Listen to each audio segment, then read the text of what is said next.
Good morning and happy Pride. Yay.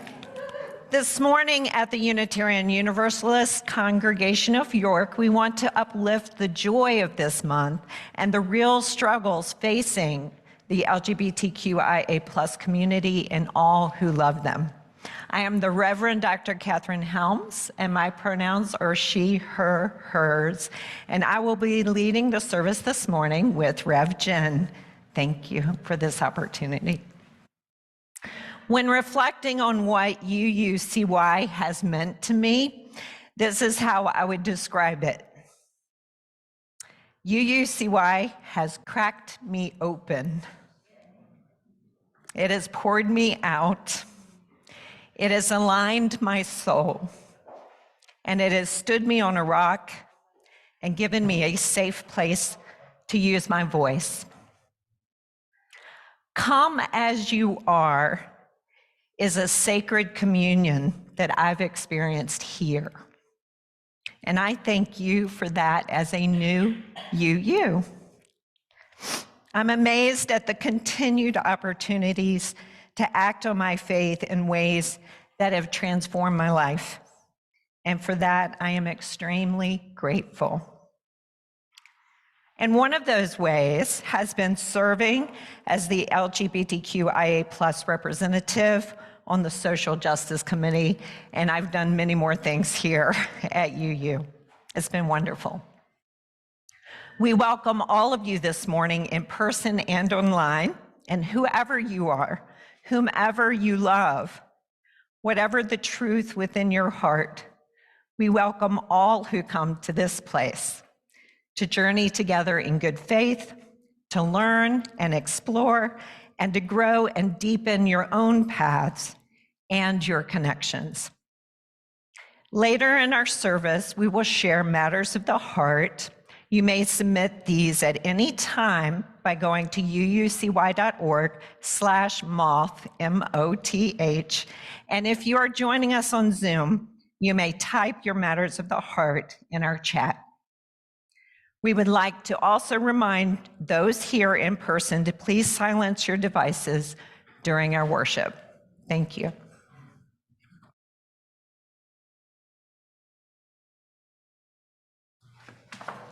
Good morning. I am the Reverend Jen Raffensperger. My pronouns are she, her, and hers, and I am honored to serve as the minister of the Unitarian Universalist Congregation of York. As we do each Sunday, we begin worship by grounding ourselves, by centering ourselves, to looking within for a moment to reflect before we turn our attention to that which is greater than us all. So I invite you to prepare to begin worship by hearing the sound of the bell.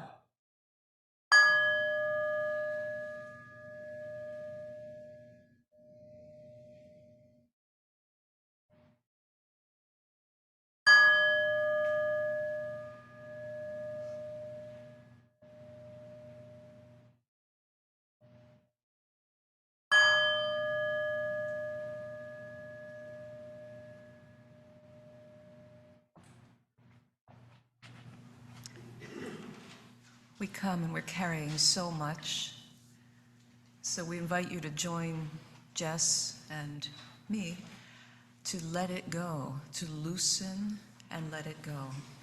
This may not be a familiar piece, but you'll learn it, and we invite you to sing along with us.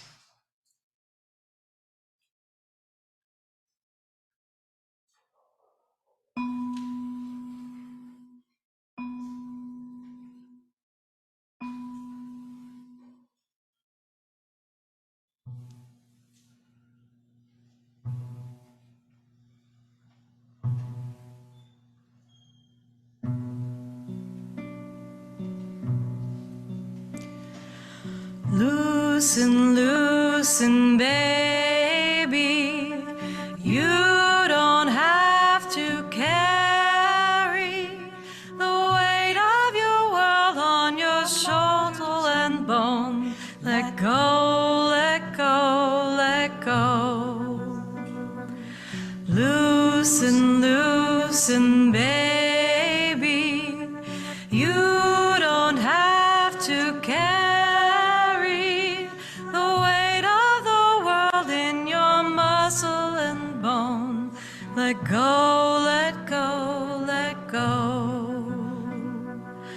Loosen, loosen, baby. You don't have to carry the weight of the world in your muscle and bones. Let go, let go, let go. Loosen, loosen, baby. You don't have to carry the weight of the world in your muscle and bone. Let go, let go, let go. Let go, let go, let go.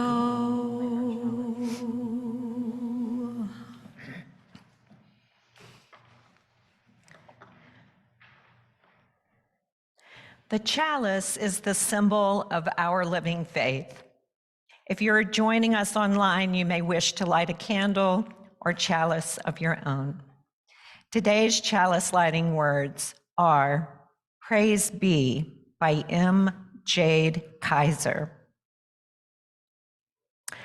Praise be to the creator of queer and trans wonders, of bodies made perfect through self-love, of love that is expansive, of the holiness of strange, of lines blurred and certainty troubled, of the particular beauty birthed from determination to be, of becoming, of multifaceted, of community and knowing the joy and tenderness, of together, of ever unfolding ways of being, of families made in endless variations, of will not hide, of surviving enforced hiddenness, of unafraid, of trembling but persisting, of sacred connection in flesh, in heart, in sharing resources, in being with and for one another. What sorrow for those who say what is evil is good and what is good is evil. Isaiah 5:20.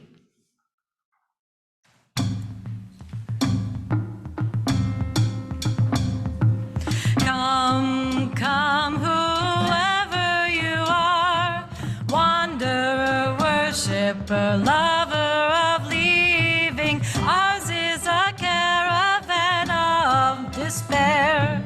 Come yet again, come.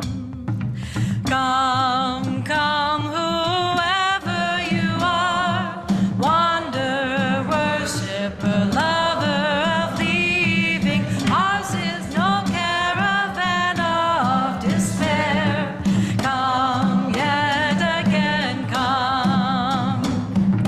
Come, come, whoever you are, wanderer, worshiper, lover of leaving. Ours is no caravan of despair.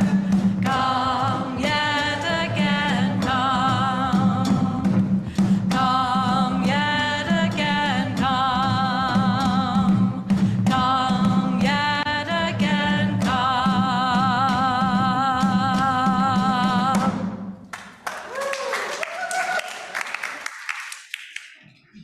At this time, as a community, I'm going to ask you to join with me in a call and response. And I will give the call, and when I prompt you to give a response, you'll hear me say, as a community. And after I say that, I would like you to say, we affirm and celebrate you. So we'll practice first. As a community, we affirm and celebrate you. You guys are awesome. So here we go. The call to the members of the LGBTQIA plus community. We acknowledge your worth. We love and accept you as you are. As a community, we Yes, that's okay. We affirm and celebrate you. Let's say it. We affirm and celebrate you. The call. We stand with you in the fight for rights that protect your freedom to make decisions that are right for you. As a community, we affirm and celebrate you. The call. We value who you are and acknowledge that you are the expert in your own truth, life experience, and identity. As a community, we affirm and celebrate you. The call. We can listen, provide support, and stand alongside you. As a community, we affirm and celebrate you. The call. We are a safe place for you to come. As a community, we affirm and celebrate you. The call. We stand with you. We value you. We see you. We listen. We open our arms and embrace you in acceptance and love. As a community, we affirm and celebrate you. Join us for a piece that we've really adopted in this congregation. I am light.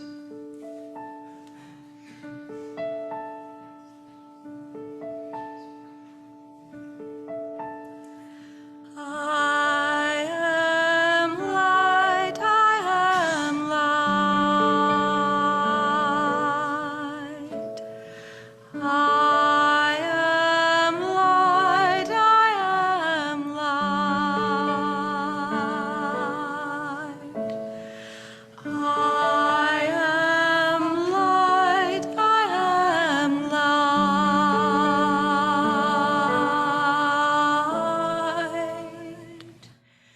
I am not the things my family did. I am not the voices in my head. I am not the pieces of the brokenness inside. I am light. I am light, I am light. I am light, I am light.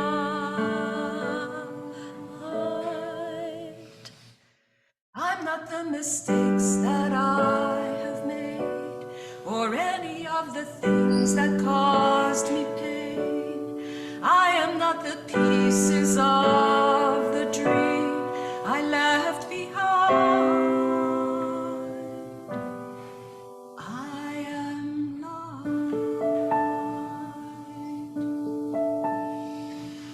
I am light, I am light.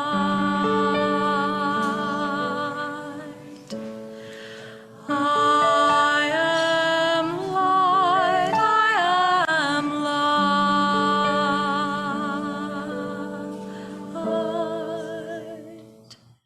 I am not the color of my eyes.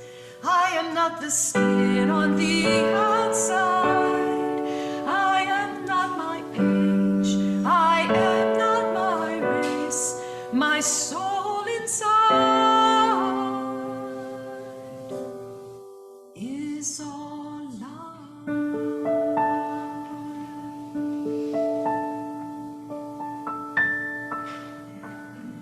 I am divinity defined. I am the God on the inside. I am a star, a piece of it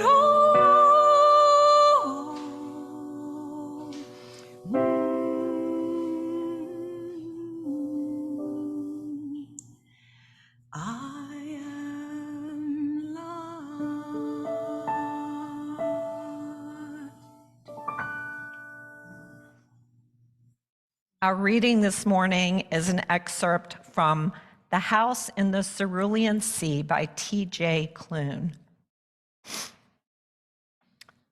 Arthur said, "I don't know you as well as I'd like, and you don't know me. If you did, you would have known that attempting to harm me and mine is never a good idea." The crowd took another step back. Arthur sighed, shoulders slumping. I don't know what to do here. I don't know what to say. I'm under no impression that words alone will change hearts and minds, especially when those words come from me. You fear what you don't understand. You see us as chaos to the ordered world you know. And I haven't done much to fight that, given how isolated I've kept the children on the island. Perhaps if he shook his head. We make mistakes constantly. It's what makes us human, even if we're different from one another. You see us as something to be feared. And for the longest time, I have seen you as nothing but living ghosts from the past that I've given anything to forget. But this is our home and one we share. I won't beg and I won't plead. And if push comes to shove, I will do what I must to ensure the safety of my wards. But I hope to avoid that if at all possible. Instead, I'll ask for you to listen instead of judging that which you do not understand. He looked to Marty, who shrank back. Well, Lucy meant you no real harm, he said, not unkindly. If he had, your insides would be on your outsides. Perhaps a little less, Linus muttered as the crowd gasped in unison. Too right, Arthur said, and then louder. Not that he'd ever do that. Regardless of what else he is, he's still a child, as they all are. And don't all children deserve to be protected, to be loved and nurtured, so that they may grow and shape the world to make it a better place? In that way, they are no different than any other child in the village or beyond. But they are told that they are by people such as yourselves and people who govern them and our world. People who put rules and restrictions in places to keep them separated and isolated. I don't know what it'll take to change that, if anything. But it won't start at the top. It will start with us.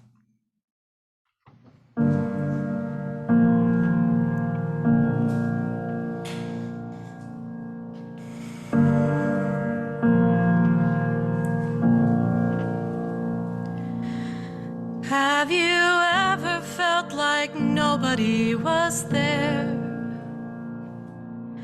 Have you ever felt forgotten in the middle of nowhere? Have you ever felt like you could disappear? Like you could fall and no one would hear?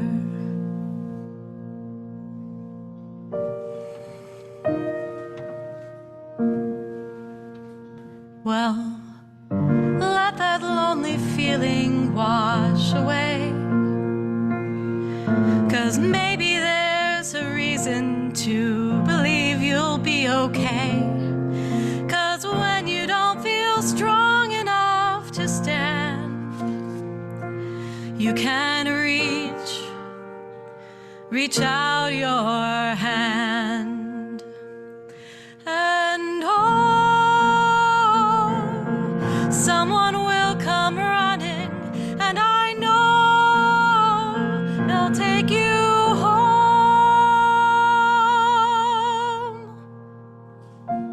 Even when the dark comes crashing through, when you need a friend to carry you, and you're broken on the ground, you will be found. So let the sun come streaming in, and you'll reach up and you'll rise again.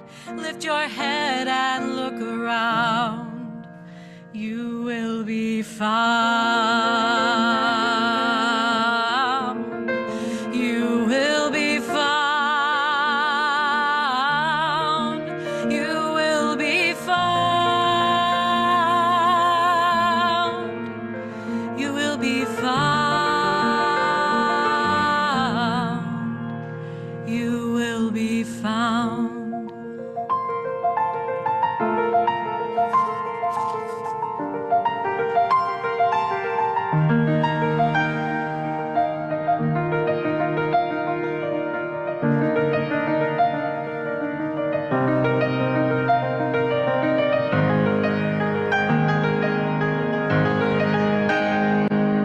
There's a place where you don't have to feel unknown. And every time that you call out, you're a little less alone. If you only say the word, from across the silence, your voice is heard. Oh, someone will come running, and I know they'll take you home.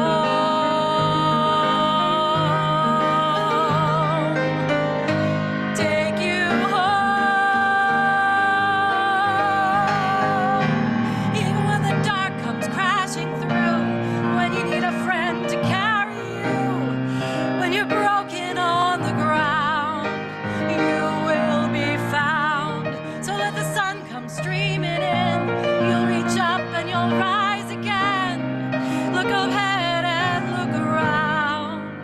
You will be found. You will be found. You will be found.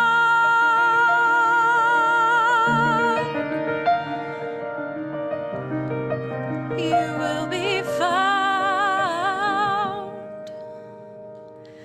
You will be found.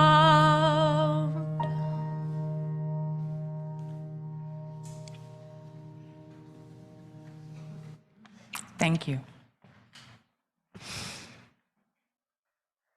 And don't all children deserve to be protected, to be loved and nurtured so that they may grow and shape the world to make it a better place? In that way, they are no different than any other child in the village or beyond. But they're told they are by people such as yourselves and the people who govern them and our world. People who put rules and restrictions in place to keep them separated and isolated. I don't know what it will take to change that, if anything, but it won't start at the top. It'll start with us.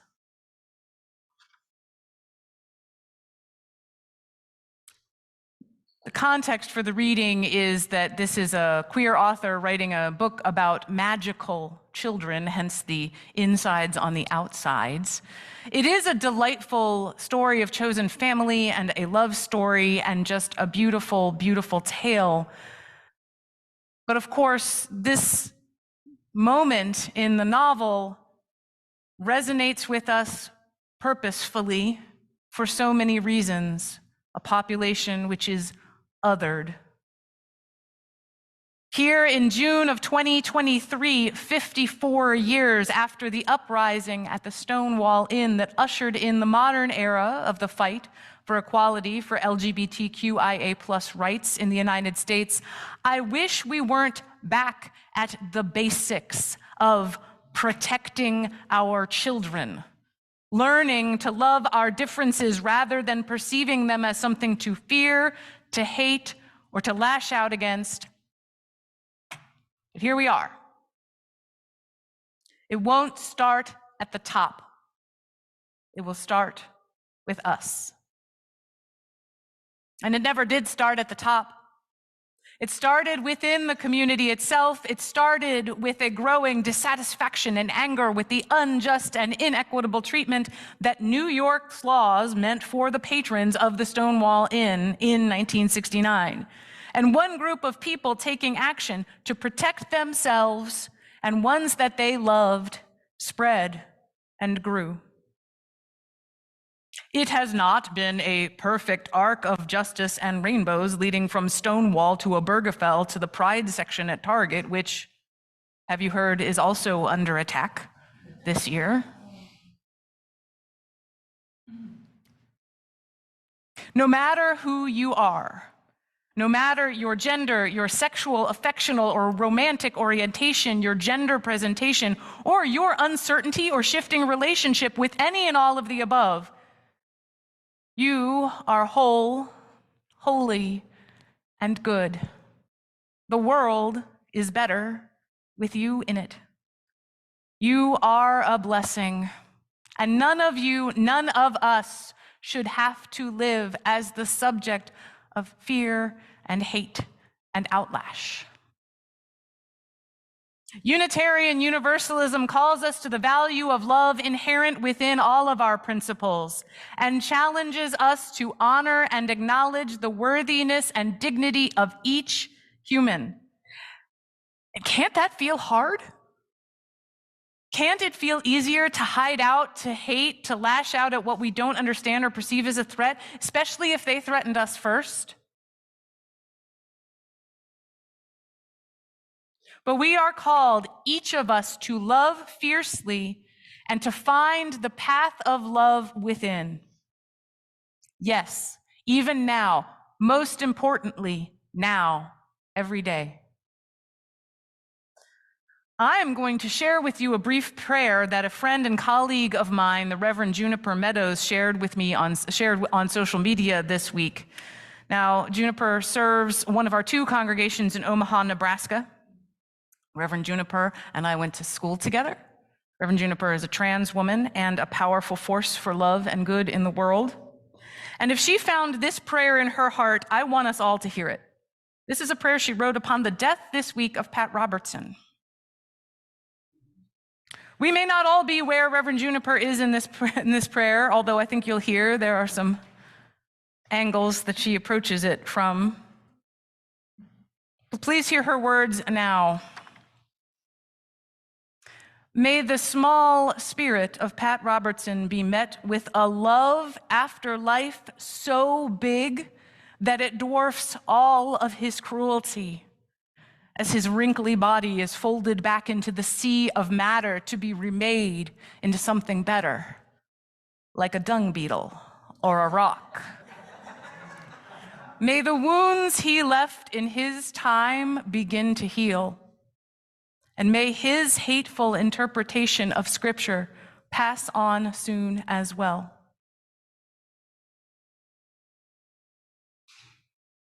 This congregation has been a welcoming congregation and has been certified as that almost since the beginning of that program in the 1990s that's run by the UUA, that allows congregations to solidify and certify their commitment to being welcoming and affirming spaces for all members of the LGBTQIA+ community. So in the coming year, Reverend Kathy, as she noted, is also our LGBTQIA+ liaison on the Social Justice Committee, and she has agreed to help lead the effort for us to recertify as a welcoming congregation.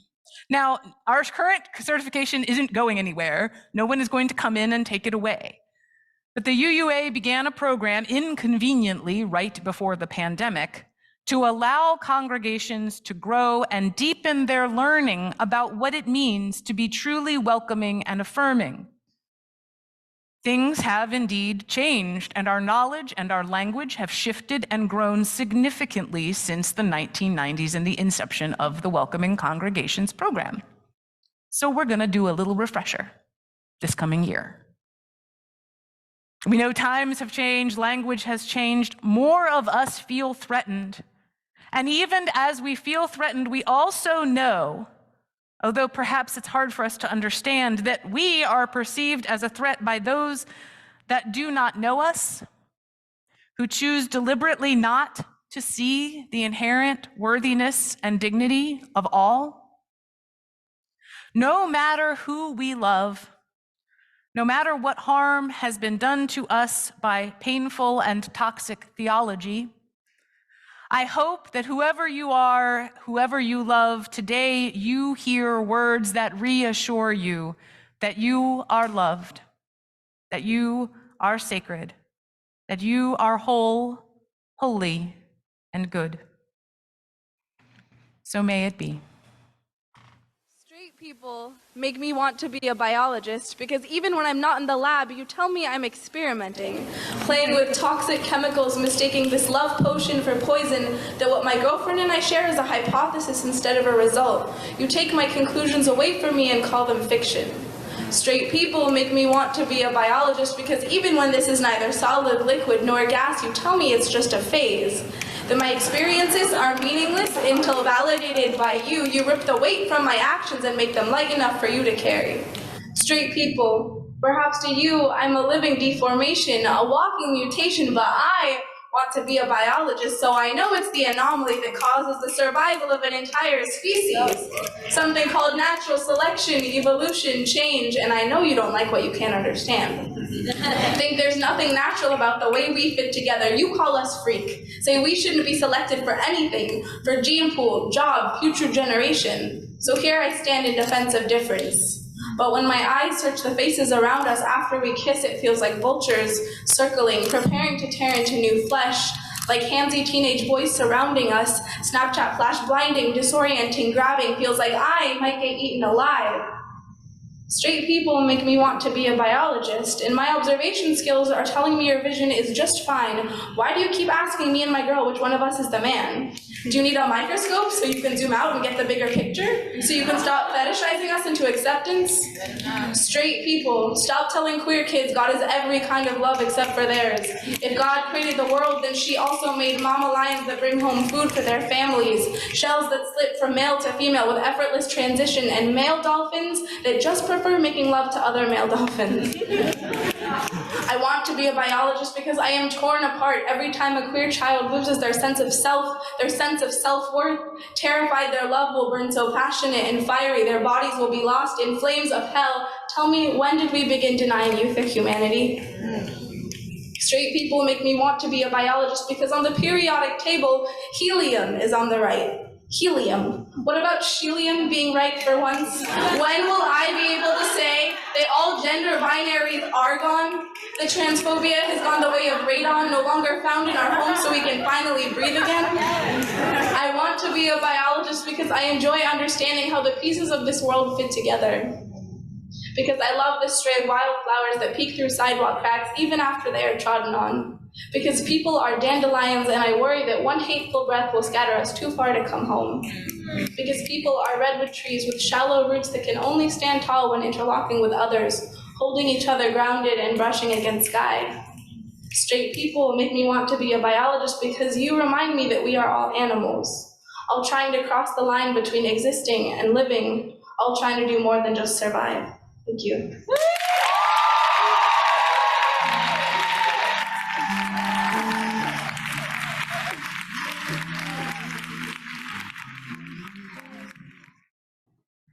According to a PBS NewsHour interview on March 1st of 2023 by William Brigham and Dorothy Hastings, I share the following information.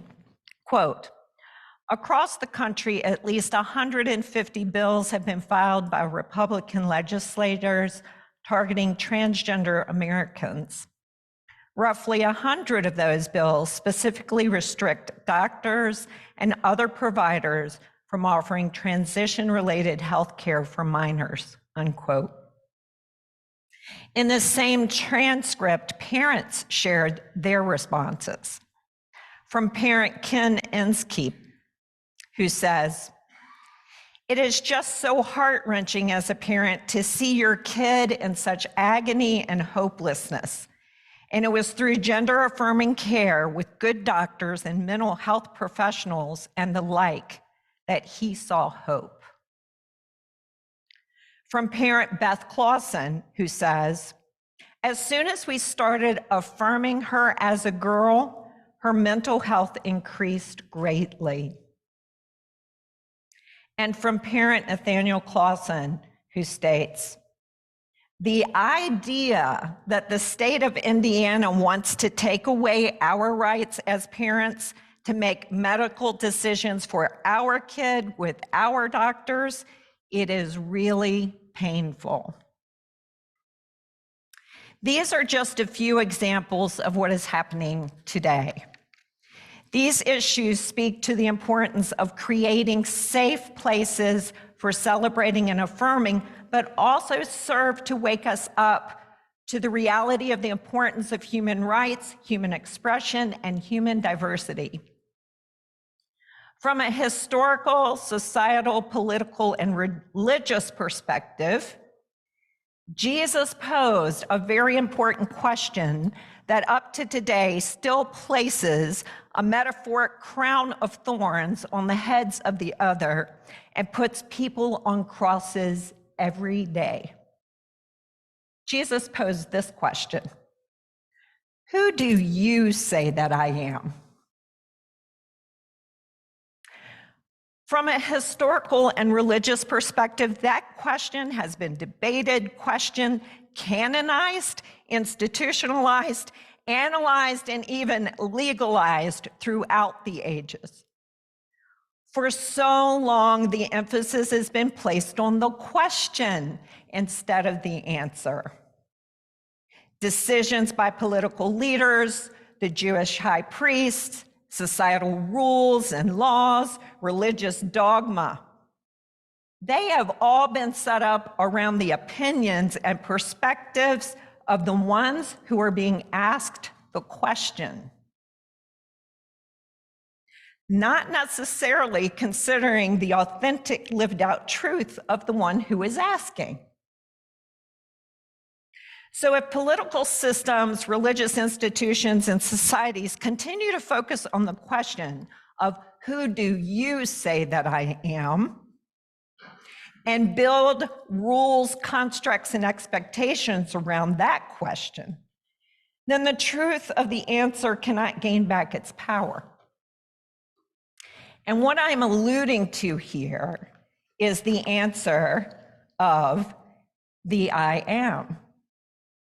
So no matter how you think, believe, or feel about Jesus, his ability to focus on the answer of the I am placed an emphasis on his existence, how he lived into the world, influenced polity, created a movement, and changed societies.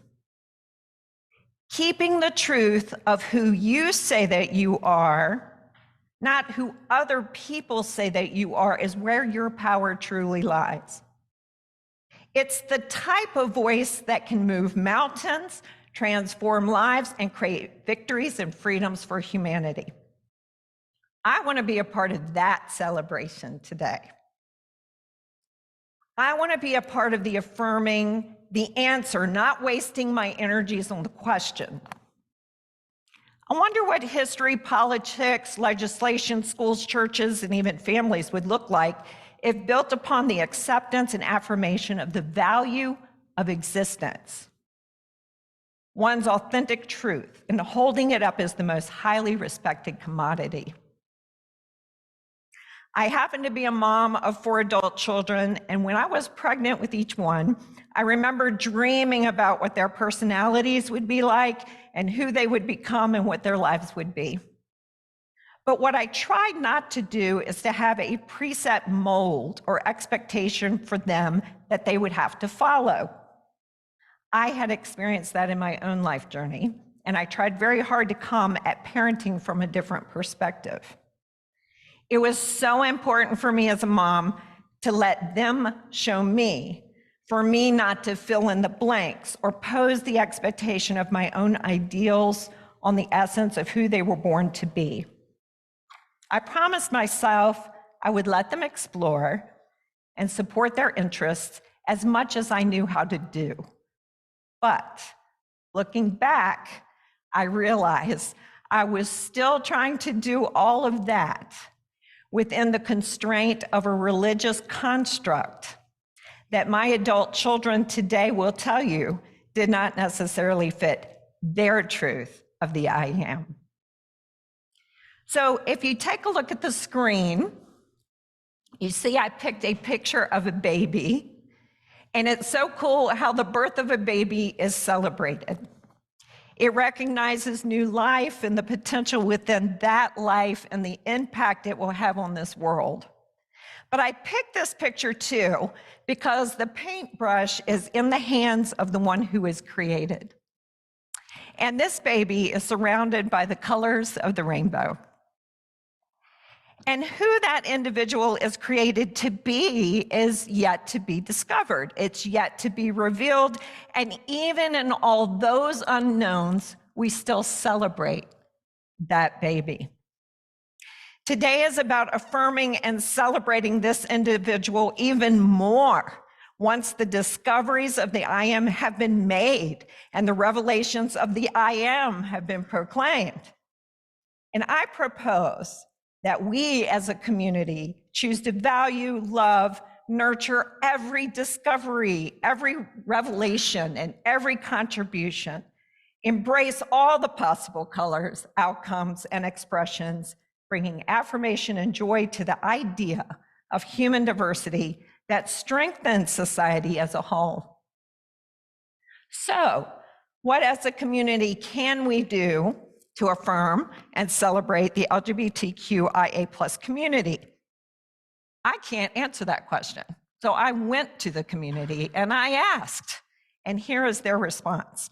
I decided to ask a few people that I knew in community, and these are their words. So from James, who blogs at thegaylynerd.com, I love that, quote, create scholarships or grant opportunities for queer individuals and queer-focused organizations or projects. Reminding society of amazing people who happen to be queer both honors awesome humans and reinforces that fact that queer people are people first. Recognize that discrimination is draining, and queer folks may ask for more help along the way. Speak up when you see injustice, though it may still be the right choice if it is not safe to stand up. Do not normalize discrimination that is happening. Don't forget the anger and fear. Normalization leads to complacency, and action is essential. Unquote. Another member of the community named Chris shares this. Each person is unique in what and how they celebrate. Asking the individual what their opinions are and including them in the celebration is important. Don't assume that you know what we need. I'm going to repeat that one, because that is one I have done, even with my own child. Don't assume that you know what we need or that all our needs are the same. Be willing to learn, educate yourself, and let us know you are a safe person to come to. And then you'll recognize this person in our community. I asked Tesla and asked for Tesla's words, and this is what Tesla had to say about how we can affirm and celebrate. The best way for allies to celebrate and affirm the community is to rally around them, to respect their identities and orientations, to advocate in the struggle and fight for equal civil rights. There's also a need to hold one another accountable, to lead by example, to be inclusive and supportive of all human beings. And then last, but definitely not least, as I look at the picture of that baby on the screen, I read the words of my own trans daughter, Mel. And she says, I struggle with celebrating myself. Give me space to explore without judgment. Trust that I know who I am. and don't question that. Treat me as I am. See me as I am.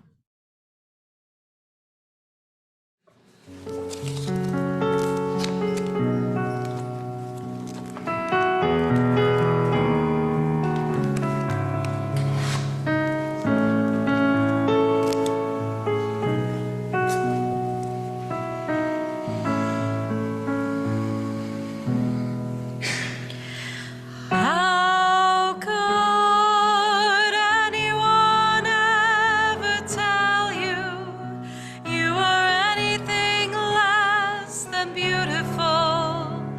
How could anyone ever tell you you are less than whole? How could anyone fail to notice that your loving is a miracle? How deeply you're connected to my soul. How could anyone ever tell you you were anything less than beautiful? How could anyone ever tell you you were less than whole? How could anyone fail to notice that our loving is a miracle? How deeply you're connected to my soul.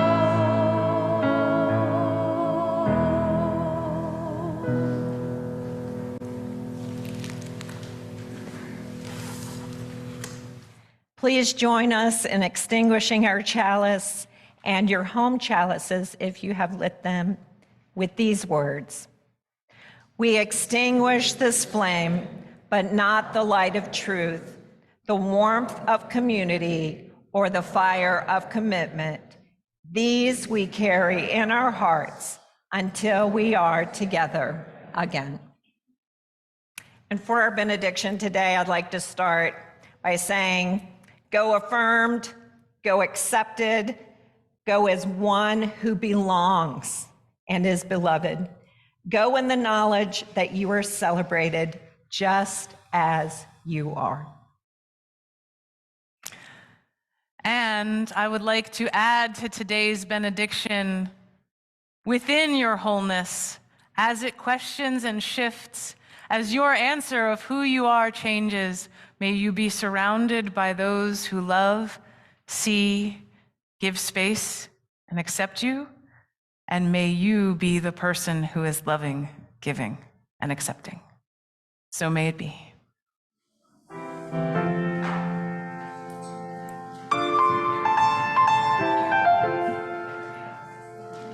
I am not a stranger to the dark. Hide away, they say, 'cause we don't want your broken parts. I've learned to be ashamed of all my scars. Run away, they say, no one will love you as you are. But I won't let them break me down to dust. I know that there's a place for us, for we are glorious. When the sharpest words want to cut me down, I'm gonna send a flood, gonna drown them out. I am brave, I am bruised. This is who I'm meant to be. This is me. Look out, for here I come. And I'm marching out to the beat I drum.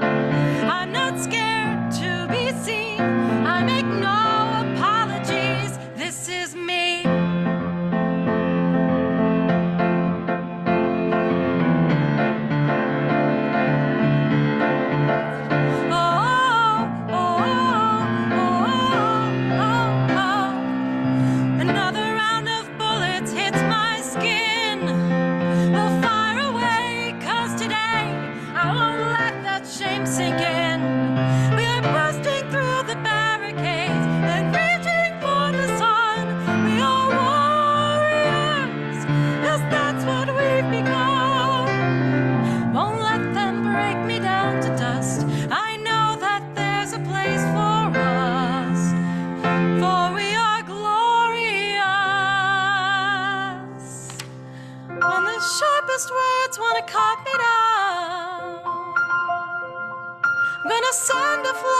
drown 'em out. This is brave, this is bruised, this is who I'm meant to be, this is me.